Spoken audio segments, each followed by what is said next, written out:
March 23rd at Tustin Marketplace. Send your favorite pet video to OCN today.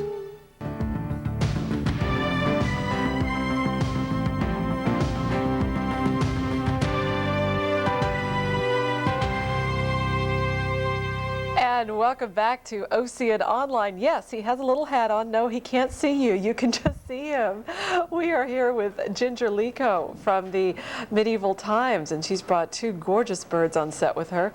And of course, we're here with Dr. Bernadine Cruz, as we are every Thursday, answering your pet questions and talking about all sorts of animals.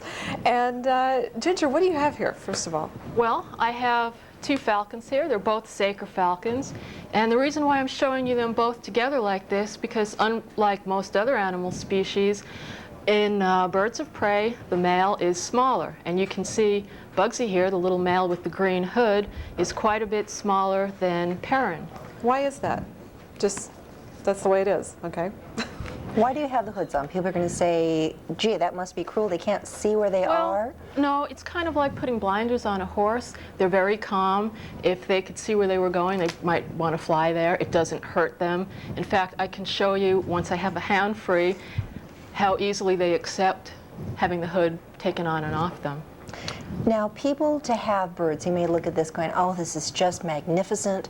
I've owned parakeets, and now I'd love to own a falcon. What are the steps that people need to go through to own a falcon? Because I know it's very involved.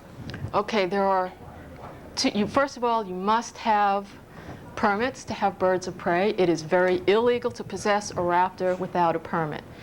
Then the kinds of permits fall into two categories. There's exhibitor permits, where you are allowed to own only a non-indigenous raptor for exhibition. The theory being that if you could fly an indigenous raptor for money, you might start raping the wildlife for your own personal use and exploitation. Indigenous meaning birds that would be in this area? Birds that are native to North America, or indigenous means native to whatever area you're in.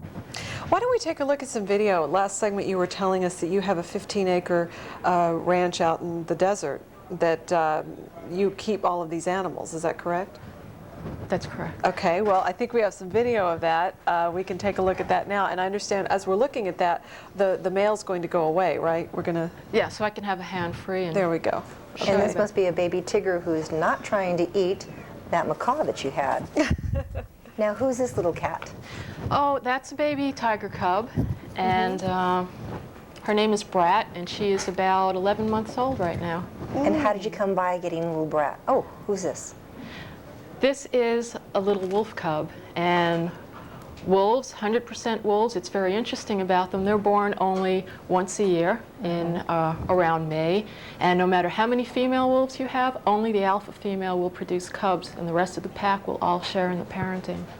So you had a tiger, and who's this lion? This is Saber. He is a very large male African lion. Very large. And this is his wife, and you can see that they're very well bonded to each other.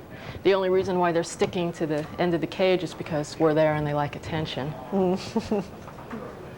Now, that's a Chinese snow leopard you see in the back. Oh, really? Really? Now, in addition to your show at Medieval Times, you do a lot of educating with these animals too, right? That's correct. Tell us about that. Well, last year when Harley was a baby lion cub, we went around to a lot of the schools here in Orange County.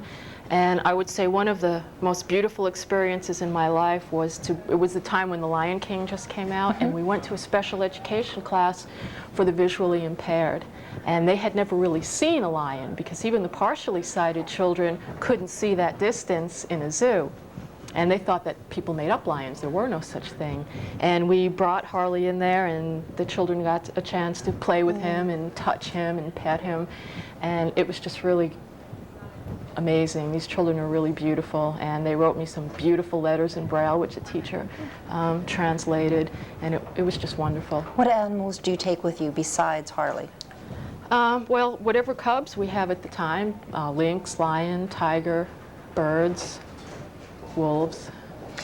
Now, if you have any questions of Ginger Licot or of Dr. Bernadine Cruz, our number's on the screen, 1-800-CALL-OCN. That's 1-800-225-5626. Now, when we come back, we're going to take the hood off, right? And then we're going to put it back on, and we'll see that this is really not a mean thing to do to a falcon. And it's actually kind, considering the setting that this falcon Much is in calmer. right now. So we're going to take a quick commercial break and then come right back. Stick with us.